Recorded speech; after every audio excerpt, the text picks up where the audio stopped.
Yes, good morning everyone. Welcome to the today's class. Okay, so in today's class, we'll try to discuss your 7th lab program. Okay, so in the previous classes, we have discussed your 5th program. Okay, 5th program was related to creating a primary index file, right? And in yesterday's class, we have seen your 6th program, that is nothing but to create the secondary index file and to perform the various operations on that given file, like say inserting the records into the file, and similarly searching the record from the file, and say deleting the record from the file or removing the record from the file. Now coming to today's class, we'll be discussing on your 7th program. So what exactly your 7th program is? 7th program basically speaks about co-sequential processing, where we already have discussed in module 3 what exactly a co-sequential processing means. When there are more than one coordinating process that you have, means more than one files you have, wherein you need to operate on those particular two files and you need to come to a common conclusion. So for example, some of the examples which we have come across is nothing but merging the data from two given files is one example. And similarly, finding the common item that is present in given two files, you're supposed to find the common item that is present in both the files, right?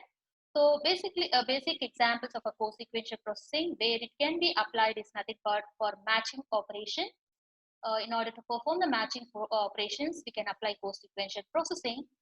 Similarly, whenever you have to perform the merge operation, means merging the contents of more than one file, or say for example, minimum two files you require. You can perform operation on any number of files.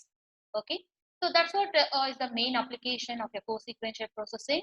That is, you can apply that for the match operation and to perform the merge operation.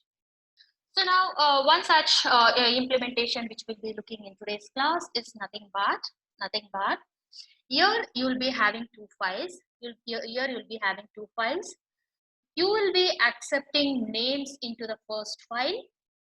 Similarly, you will be accepting names into the second file. So once again, I'll repeat. First thing is nothing but you need to accept the names into the first file, and second thing is nothing but you need to accept the names into the second file. Once you accept names into both the files, you need to sort the names present in the first file, and similarly you need to sort the content of your second file. Whatever the content is in your second file, you need to sort. Means you need to apply a sort operation on both of these files, file 1 as well as file 2, into which you have accepted the names. So after applying the sort operation on these two files, you need to compare names in the first file with the names with the second file. So if name in the first file and the name in the second file matches, means whenever you're comparing one name with other name in the second file, if both the names what you're comparing in both the files, if it matches, then you're going to perform the increment operation in both the files. Suppose say whenever you're comparing, if there is a mismatch with the names present in a first file with the names present in the second file, if there is a mismatch, okay, if there is a mismatch, you go on incrementing only one particular pointer, okay, and you're going to retain the pointer in the first file as it is. Okay, so that is what basically, and that is what the logic basically we're going to apply here. So now, as you know that this is your main program, right? So now I've created an object for my class. My class is nothing but lab 7. I've created an object for that.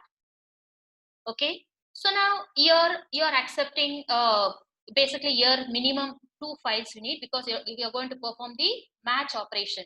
If some common names are present in both the given files, that is what you're going to find.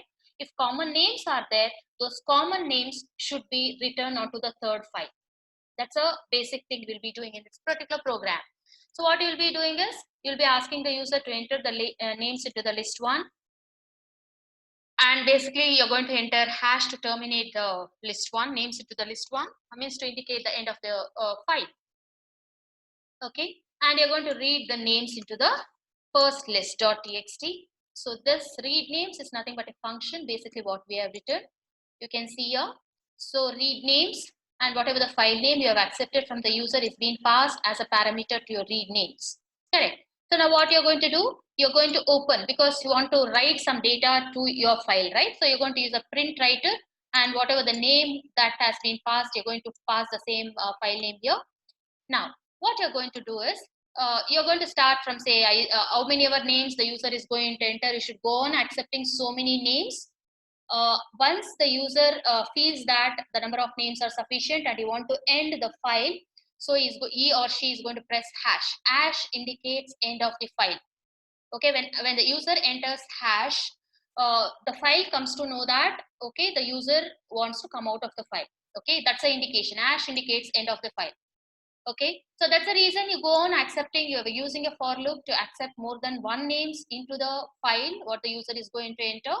So this is a statement that accepts each name into this particular say array, because names is of strings, right? It's an array of string. So you go on accepting the names into this.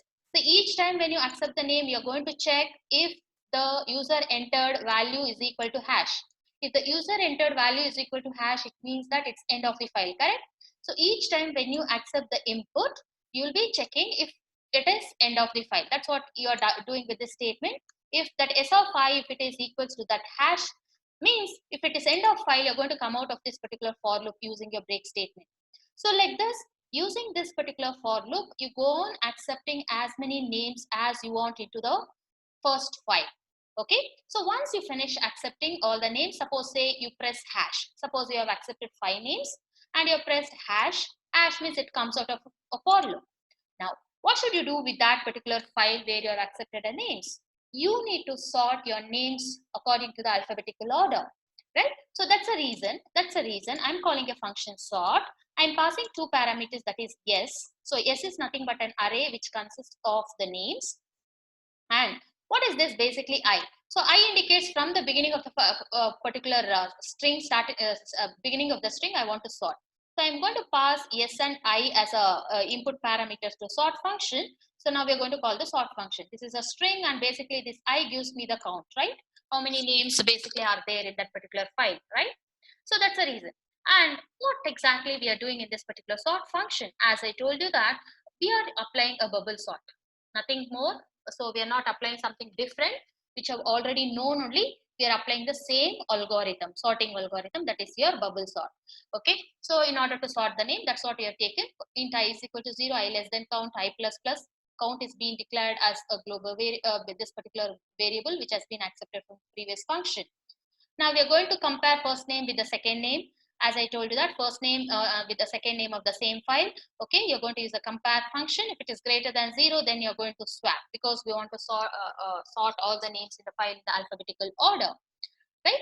So now once it's been done, so okay, we are done with the first file. So once a sort function is being done, and what basically we are going to do is all the names whatever is there, you're going to write back to this particular file s of j. Whatever the content of s of j is there in an array, so entire content will be returned back to the file. Means now after complete execution of this particular function, you know that whatever the names that are part of your first file will be sorted in the alphabetical order, correct? See, what did you do? You have accepted the file name. So into the file you have accepted a series of names. Those names you have sorted, and these sorted names are written back to that particular first file itself, right? Means now what is that? What is the what? How can you summarize all these operations? Is and finally you'll have a file where you have a set of names which are in sorted order. That's what we have done. Similarly, okay, we are done with the first file.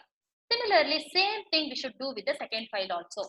Yes or no? We should ask the user to enter the names into the list 2. Okay, so this is the list 2 into which you will be accepting the names. So again, you're going to call the read names because read names is a function where you are accepting, where you are asking the user to enter the names. And similarly, after user enters the name, you're going to call the sort function using which you're going to sort all the names in the second file based on the alphabetical order. Once sorting is being done, the same content you're going to rewrite back to the particular file. Same file you're going to write. So now, after performing these particular operations, you have two things ready with you. You have two different files. One is list1.txt according to this names whatever you have given. Another file is nothing but your list2.txt. Means you have two files, list1.txt and list2.txt. Now, what should we do with these two files?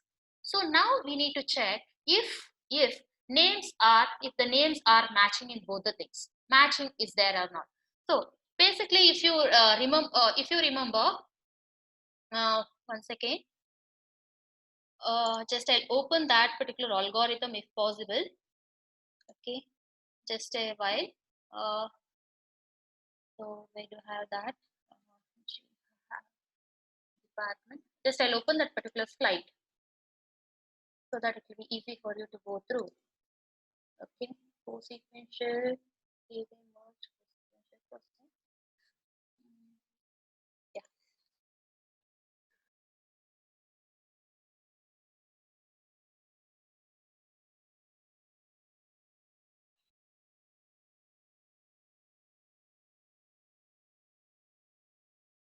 Here, this is what basically I want to show you the algorithm. This is the algorithm, basically what I want to show. This is related to your co-sequential processing, where you're going to perform the matching of the names in the two list. Suppose say these are the names you're going to enter into the first list and these are the names you're going to enter into the second list. Okay. So now basically how you're going to perform the operations, you're going to use two variables. So to keep track of the names in the list one, you're going to use one variable. To keep track of the names in the second list, you're going to use another variable. Let me assume I'm going to use a variable I to keep track of the names in the first list, and I'm going to use another variable j to keep track of the names in the second list. Let me tell, initially I is pointing to Adams and j is pointing to the first item, that is here also it is Adams, since it's Adams. So now how the comparison will operation is going to apply. See, still now whatever the code we have seen is nothing but we have one list where all the names are sorted, something like this. We have accepted the names into list 2. Names in the list 2 is also being sorted. Okay, this is what basically we have. Now how do we compare? Compare ith element of list 1 with the jth element of list 2. Now both are matching. Both ith element of list 1, jth element of, when you compare, both are equal. When both are equal means match operation. Match operation means what should you do? That matched name should be written onto the third list. Or in this example, it's called as a matched list, or I can call it as a list 3. If this is list 1, this is list 2, this can be list 3, or it can be matched list. So common item I need to write into the third file Adams. So now after writing the common item Adams into third file, what should I do with the ith value and jth value of list 1 and list 2? Increment both. You increment I also, you also should increment j. Why? Because there was a common item. You have written that common item. When there is a match, increment both I and j in list 1 and list 2. So now I will be pointing to Carter and j will be pointing to Beck according to this example. Now we are going to compare. Yes, sir. Say for example, Carter say greater than Beck. Yes, of course Carter is greater than Beck. So what you're going to do is, since Carter is greater than Beck, Carter, I will be pointing to Carter itself. Since this value present in your list 1 is greater than, say for example, your name present in your list 2, you're going to increment j and make your I point to the same value. I will be pointing to Carter itself. J you're going to increment, since your ith name was greater than j, you have incremented the j. Now you're going to compare Carter with Burns. Okay, again it is Carter is greater than Burns. Similarly, I remains at Carter itself. J will be incremented and j in turn points to the next item in your list 2. Again, the item in the list 2 is nothing but Carter. So now you're going to compare the ith value in list 1 j with jth value in your list 2.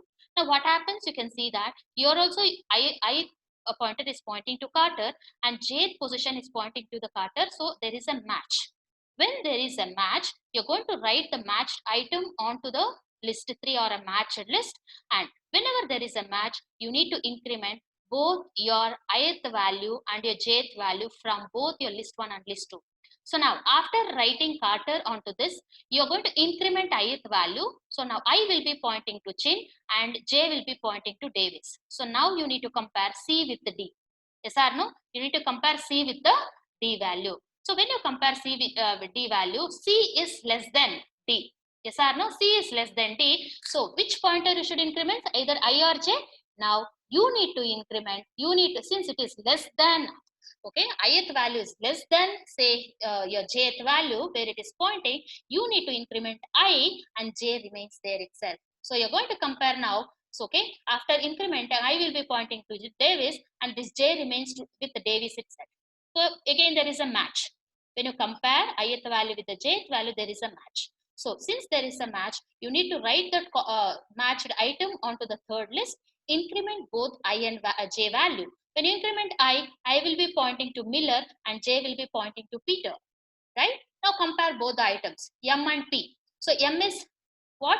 Definitely, M is definitely greater or lesser. M is lesser than Peter. M is less than Peter. So increment which value? I value. Increment I, J remains to Peter. J will be pointed to Peter itself. No change in your J. So now you'll be comparing Reston with Peters. Okay, Reston with Peters. Now R is greater than P. Yes or no? R is greater than P. So increment which pointer? You'll be incrementing the J pointer. Now J will be pointing to Rosewald, right? Now compare the item Reston with Rosewald. Okay, Reston with Rosewald. So now you're going to compare. Now you're going to compare Reston with Rosewald. Okay, so now what basically you'll be doing? Okay, RE is there, RO is there. So this is definitely less than this. Okay, so increment. If this is less than this, which one you're going to increment? Okay, so you need to increment I value. You need to increment I value. When you increment I value, there are no names in the list. One of the list has reached end of the file. Yes or no? When one of the list has reached end of the file, so when one of the file has reached end of the file, you can stop your comparison because this file has reached end of the file. Still, there are some names in your other file, another file or another list. You need not continue your performing the whether match is there or not. When you have reached end of the file with respect to one file, you can stop your comparison operation there itself. So same thing is being explained in this particular algorithm. Let item 1, instead of I variable, they have taken let item 1 be the current item for list 1. And instead of J, while explaining I told I'll take J variable to point to the different names in the list 2. So instead of J, they have taken item 2 to be a current item from list 2. Okay, so now what are the rules while comparing? So you're going to compare item 1 with item 2. If item 1 is less than item 2, then get the next item from the list 1. Means you're going to increment which one? Item 1. If item 1 is greater than item 2, then you're going to increment the item 2 and item 1 remains the same. Suppose if both the items are same, when you're comparing item 1 of first list with item 2 of the second list, if both the names are matching, then what basically you're going to do? You're going to output that particular item onto the output list and increment both. So and get the next item from the both the list. Means get next item in the sense you need to increment both your item 1 as well as item 2 from both the list. Okay, so this is what the simple algorithm we are going to apply while performing matching of the names in two lists. Exactly the same algorithm, whatever we have in this particular PPT is being applied to your program. So now I'll just go to that particular coding part, what exactly we have written there. Okay, see. Okay, so I think reading the names is fine, and you know how to apply the sorting operations. Yes, sorting operation is also fine. So now what should we do? We should combine, right? We should combine. See, that's what here is the algorithm, whatever just now we have discussed is being implemented with. Okay, so you have two files ready with you. Which are the two files? List 1 is one file, list 2 is the other file. These two are sorted files in the alphabetical order.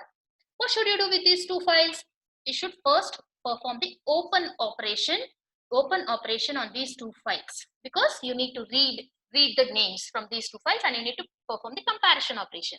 So how do you open the files for read-only purpose? Using a buffer reader class. Using a buffer reader class, you're going to open the first file, that is list1.txt, and open the second file, that is list2.txt, in read-only mode.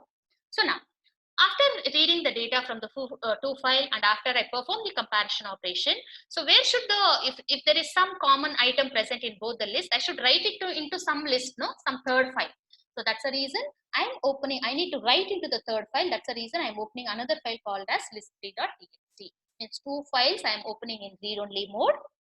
And third file I'm trying to open in the write only mode. So list 1, list 2 are the input files, list 3 will be the output file into which we'll be writing the matched items.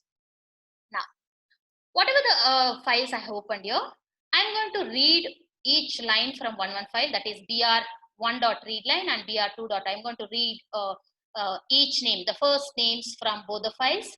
From list 1, I'm going to read the first name, and from list 2 also I'm going to read the first name. I'm going to store in a temporary variable and these variables name 1 and name 2.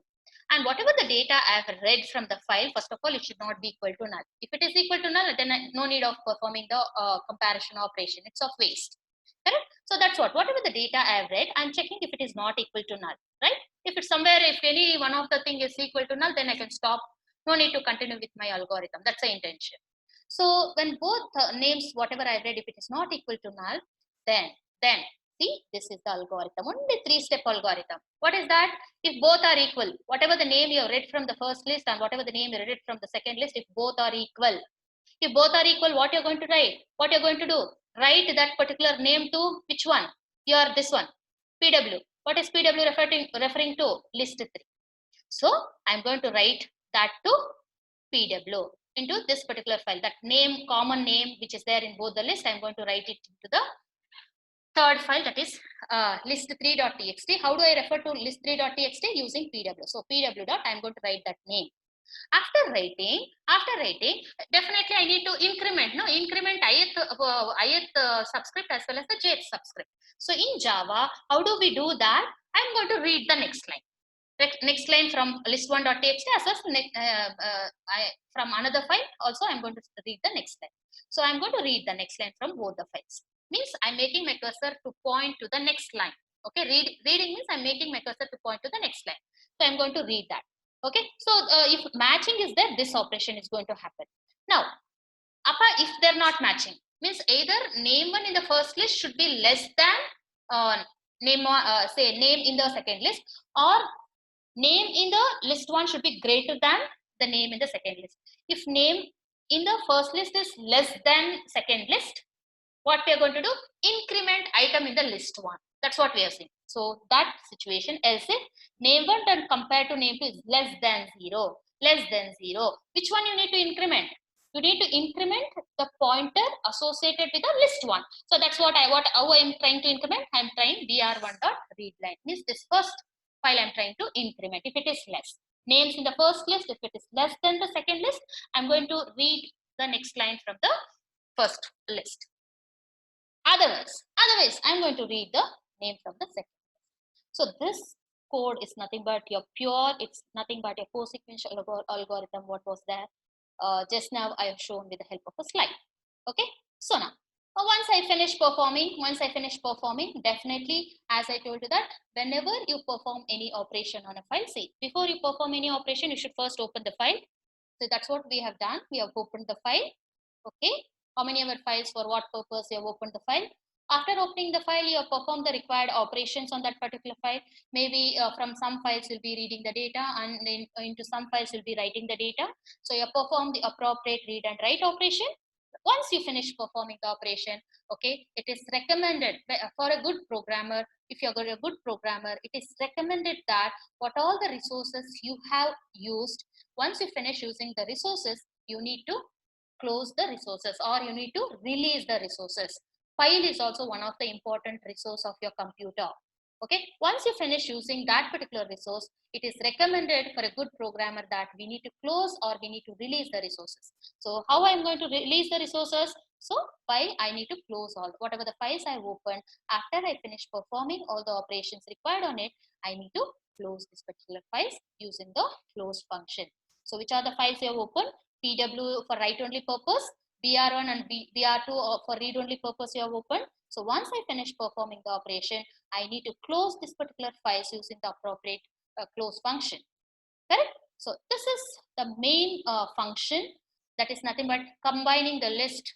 Okay, combining the list where you're going to apply the co-sequential processing. Now the question is, okay, so you are taken two files. From two files you have found which are the names that are matching from the two files, and you have written that matching names into the third file.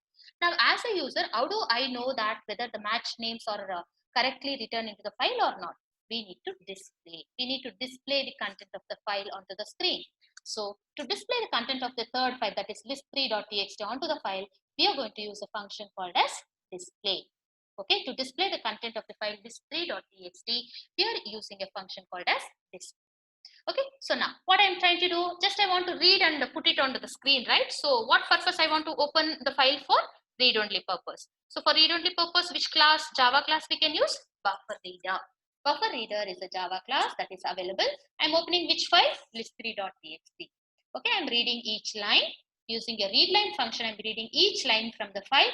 I'm checking if it is equal to null. If it is equal to null, then I can tell that no matching strings are available. If my file is having empty content, suppose say list 1 you have given such a set of names, and list 2 you have given such a set of names where there are no matching names itself, then your list 3 definitely obviously will be an empty file. Okay, so that's what we are doing is we are going to read the data from your list 3. If no data is there, simply you can display a message to the user and tell that records, no matching records are there. So okay, so just you can display this particular message, no matching records, and you can come out.